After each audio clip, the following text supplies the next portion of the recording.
Oh, hello boys. It's time for a ladder update. We've had a few things here or there, and we're looking pretty good on our Zeal Druid. I want to talk about just all the upgrades that we have, where the gear is, and how we've been fleshing it out. Because the further we're going along, the more stuff we're getting, I'm getting a more clearer picture of what angle we need to take this towards min-maxing it. So without further ado, we'll get into it, eh boys? So, we're level 89, I'm getting kind of close to 90. I'm not too crazy on leveling XP. I have been, I don't know, like my TZs when I have been streaming have been a bit unlucky. I don't know, once I flesh out a bit more, maybe when I get Infinity, maybe later when I get other things I need, then I might really start punching some levels a bit more, because there is a lot of high fire immune areas, right? So, yeah, I'll just wait till I get a bit more, I think. So that's one reason why I have specced further into physical, so I'll get further into that now. So strength is good, we showed this last time, this hasn't really changed from my last video. My resistances are a little bit higher, we've changed a few bits of gear, we do have a bit more res from, more notably, Ravenlaw 15, although it's a small roll, then we do have Amaris, which gives us 29. So, we'll go over to skills. These are about the same.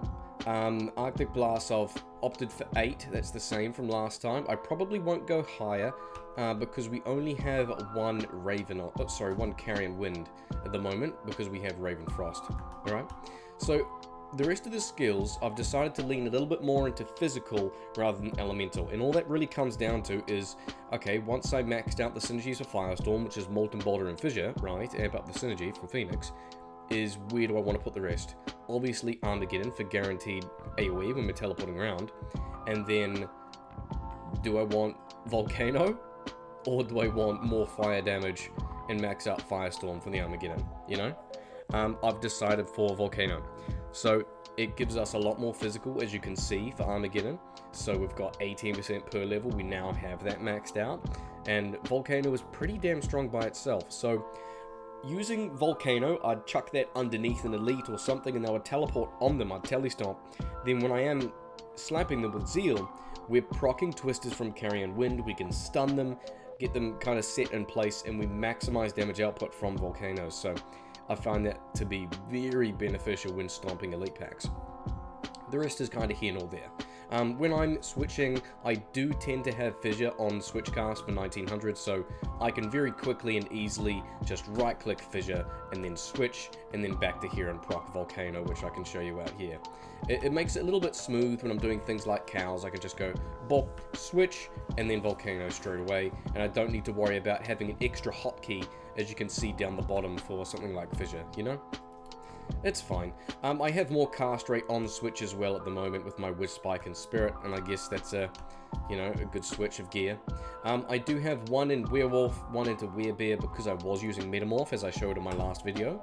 Now, summoning is just your 1-point wonders all the way down. We have access to Ravens, but I couldn't care less.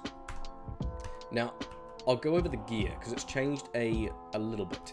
It's changed a little bit. So, Passion is locked in. Fortunately, we have 80% attack rating roll, which is perfect, so that's fucking amazing. The ED rolls up to 210. Maybe later on I might try and collect these runes and try and get a high ED Passion base and re-roll it to get a little bit more, but attack rating is much more important right now with the ED, and in conjunction with like a near 400 ED roll on Phoenix, we're pretty set for physical damage. Now, I showed before we have Ravenlaw. You may be wondering why do I have this and not Metamorph. Now, Metamorph is great. It has been on a lot of my prior versions of this build because it allows us the Cannot Be Frozen mod in the Helm, so we can drop the Raven Frost and we can have 2 Carrion Winds. So we have more Twisters, we have more security when we're telestomping, we can stun lock mobs, it's a lot better. So any way I can, I want to try and make 2 Carrion Winds work. But when it comes to consistent damage output, I need to amp up what exactly? I need to amp up Armageddon, that's where most of my damage is coming from, other than Zealing all of my Firestorm procs, right? So Firestorm, the level is set from Phoenix. so we can't bump that higher. Once we max out the synergies for Firestorm, that is set at level 22. All we can do from there is get minus resistances. So I opted for Ravenlaw over something like a Flickering Flame. Now, if I went for Flickering Flame, it can only roll minus 10 to minus 15 enemy fire resistance, and this can roll up to minus 20, and of course I can put a Facet, or I can even put a Cham in here if I want to get one that's better later on, right? So this is a much better slot. Plus 3 elemental skills definitely adds to Armageddon and Volcano, so we can proc these, and then we're kind of good to go, right? We're still getting good damage. We can get plus 3 more Armageddon on the base, but other than that we get less enemy fire res and less damage on our Firestorm procs, and that's what I want to focus on, you know?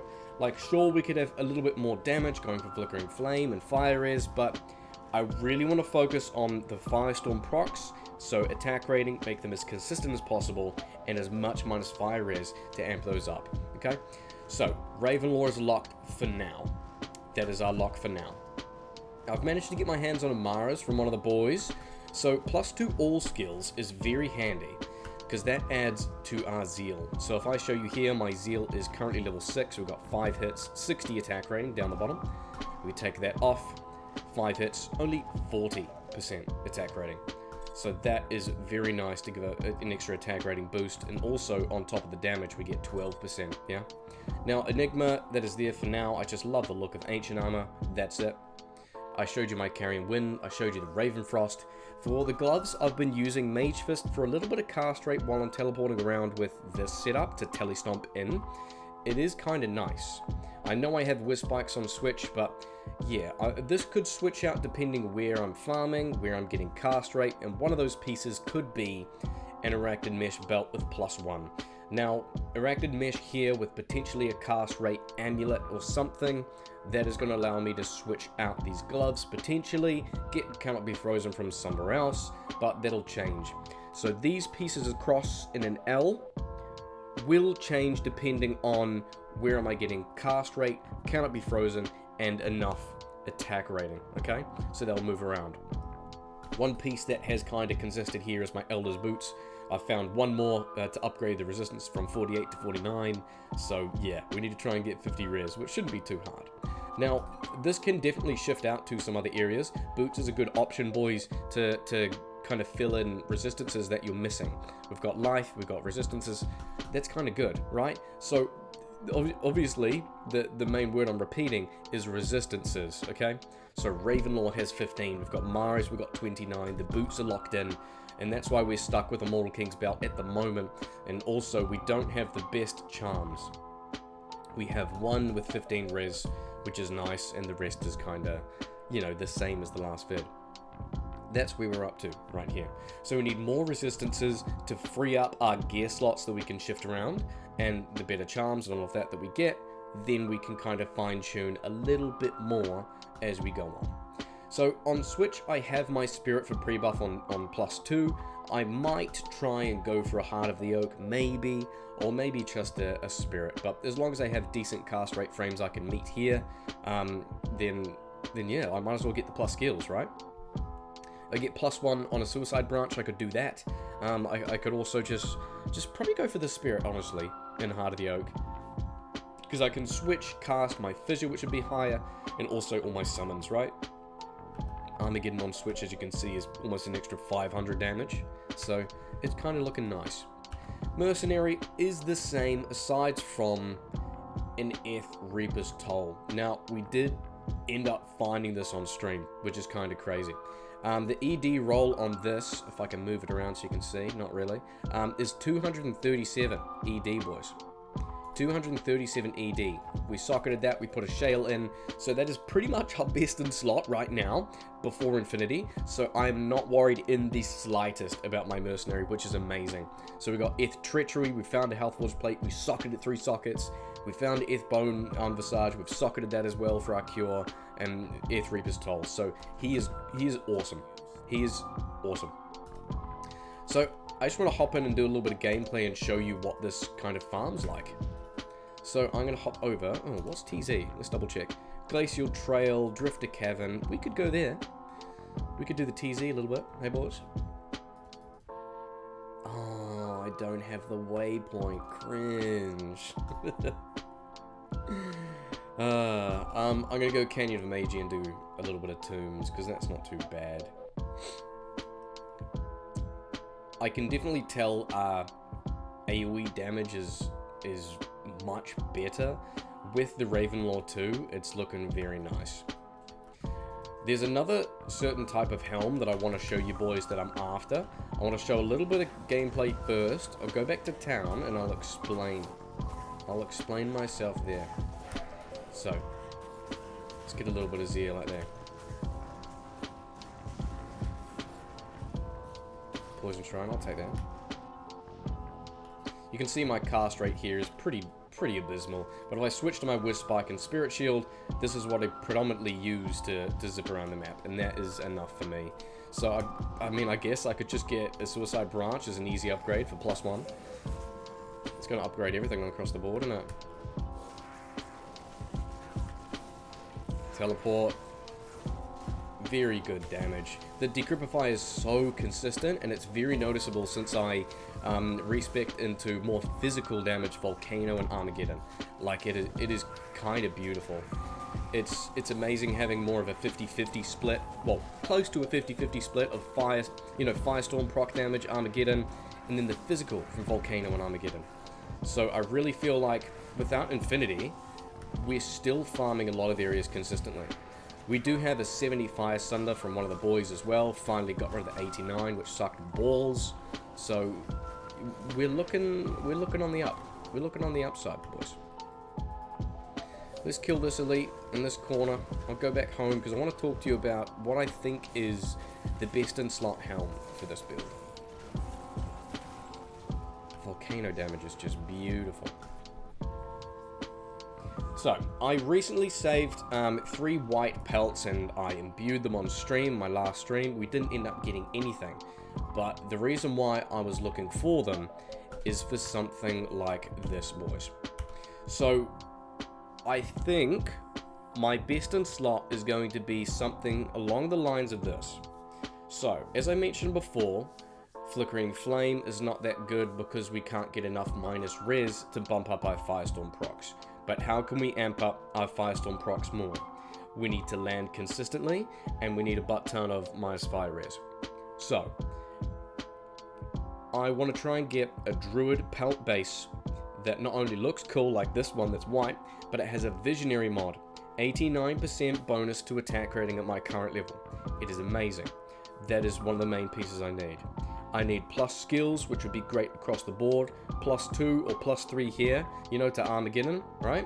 Ideally +2, okay? But if I can get 2 sockets on it, then I can put 2 facets in there. If I want to put 1 cham and 1 facet, then that's going to give me a bit of access, but the attack rating is huge. Because on my Mercenary, I'm still running Blessed Aim. If I can switch that to Might Aura and then have access to Conviction, then I can shift the priority of where I'm getting attack rating on this build, and that's going to free up a lot of other pieces right now. Is that kind of making sense? So the more upgrades I get, the more I can move around, but I'm definitely keeping an eye out for all Visionary type pelts. If I can get something, some type of pelt like this with Visionary on it, with that's just blue with maybe, I don't know, +3 Armageddon and +2 Volcano. If I end up socketing 2 sockets in there, then that's amazing. You know, then I can just lock that in. There's other ideas for pelts I've been looking at as well. This is one that I've found. So this only has a life roll. It has 3 in there. But instead of the Visionary mod, I could end up putting 3 facets in something like this, with like 3 Armageddon and a few other mods if it happens to roll Artisans or Jewelers. So I'm trying to think about different options, and I'm picking up every single bloody Druid pelt that I see. Every single one. But that's what we're looking like, boys. We're slowly filling out the build. We need some more attack rating. We need some more resistances and kind of replace some of these bloody charms, to be fair. And yeah, it's good. Some good upgrades.